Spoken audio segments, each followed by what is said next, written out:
Assalamualaikum warahmatullahi wabarakatuh.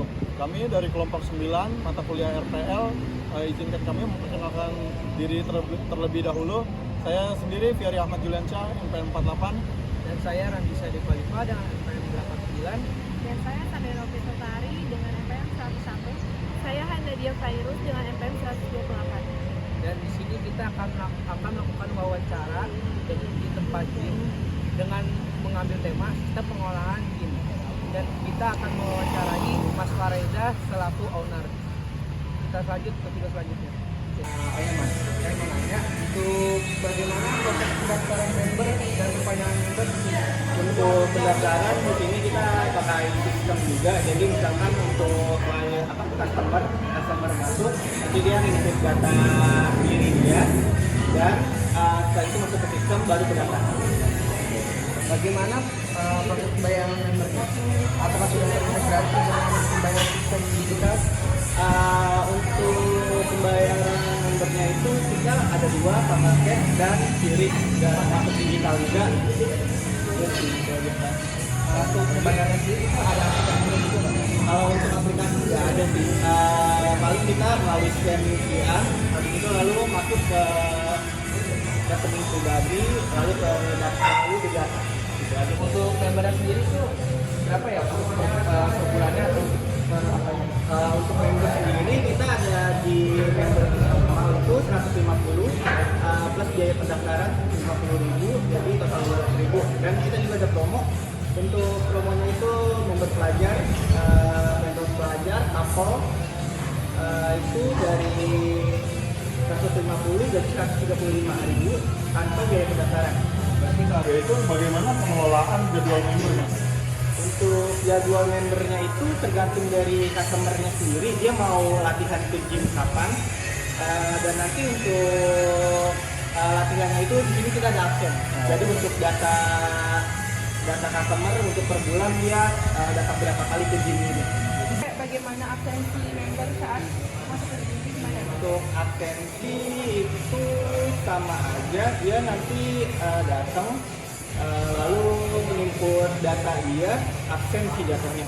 Absen lalu masuk ke sistem, nanti itu untuk report bulanan berapa kali dalam sebulan dia latihan ke gym ini. Berarti nggak ada kartu fisiknya gitu ya? Untuk kartu fisik nggak ada, paling kita melihat dia membernya, tinggal misalkan dia tinggal beberapa hari member berakhir di sistem, setelah di absen dia bisa ada expired member itu. Apakah ada personal coach-nya dalam gym ini? Untuk personal trainer di sini kalau di setiap gym penyuntikan sih pasti ada ya, dan di sini juga termasuk ada personal trainernya.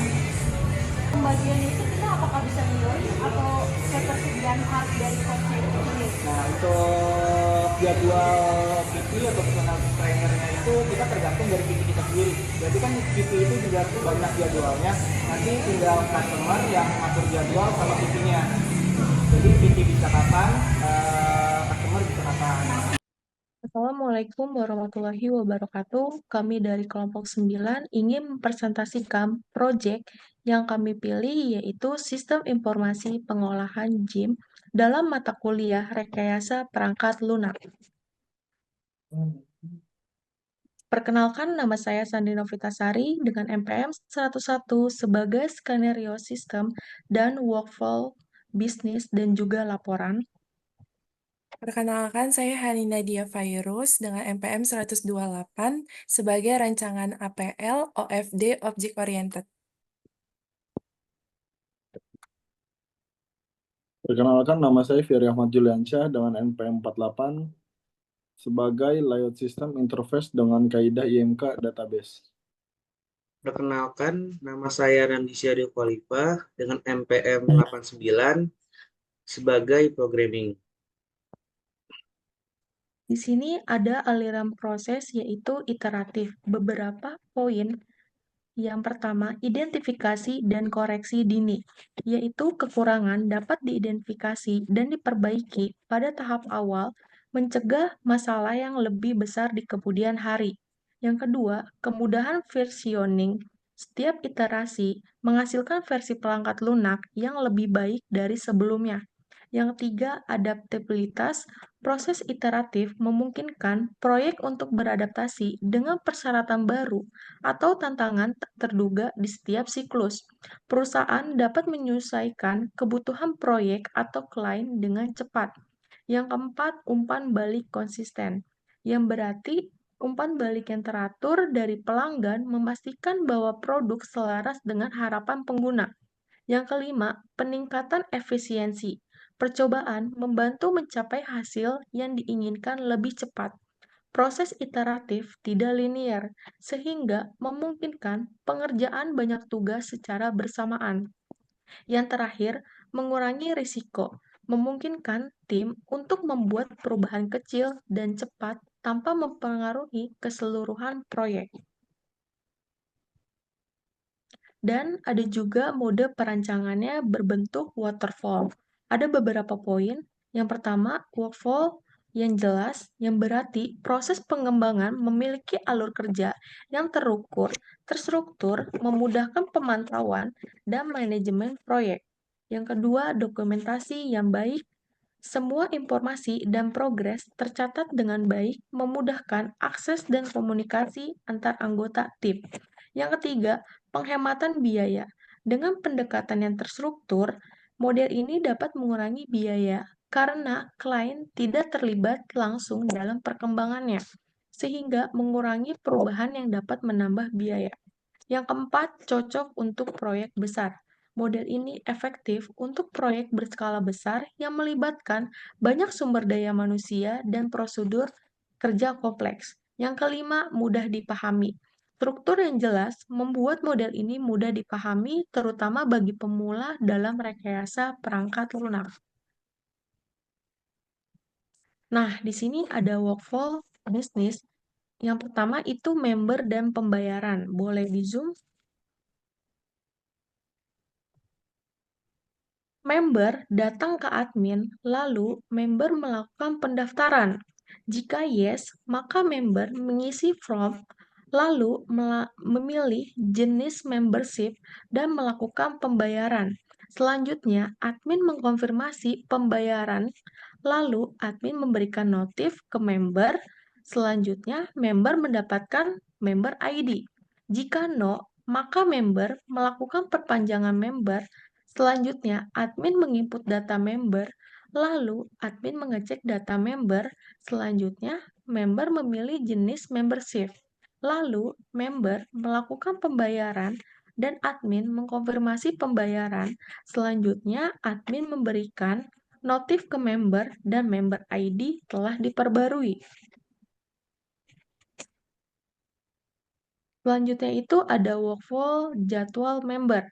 Member datang ke admin, lalu member memilih jadwal latihan, lalu admin mengecek ketersediaan jadwal. Jika yes, jadwal tersedia, lalu admin mengkonfirmasi jadwal, lalu member memberikan jadwal. Selanjutnya, member datang sesuai jadwal, dan admin mencatat kehadiran. Jika no, jadwal tidak tersedia, lalu admin membuat kesepakatan dengan member untuk membuat jadwal baru. Lalu, admin mengkonfirmasi jadwal, selanjutnya member menerima jadwal, lalu member datang sesuai jadwal dan admin mencatat kehadiran. Selanjutnya ada workflow absensi member. Member datang ke admin, lalu admin mencari data member. Jika yes, maka admin memverifikasi data member, lalu member diperbolehkan masuk. Jika no, admin membuat member ID baru, lalu admin memverifikasi data member, selanjutnya member diperbolehkan masuk. Dan yang terakhir ada workflow personal codes. Member datang ke admin, lalu member meminta permintaan personal codes ke admin. Selanjutnya, admin mengkonfirmasi permintaan member, lalu admin mengkoordinasi kepada personal codes, lalu personal codes mengkonfirmasi ketersediaan jadwal. Selanjutnya, personal codes membuat jadwal latihan untuk member, lalu admin menginfokan jadwal latihan ke member. Selanjutnya, member menerima jadwal personal codes dari admin dan member melakukan latihan sesuai jadwal. Sekian presentasi yang dapat ditampilkan, kurang lebihnya mohon maaf. Terima kasih banyak.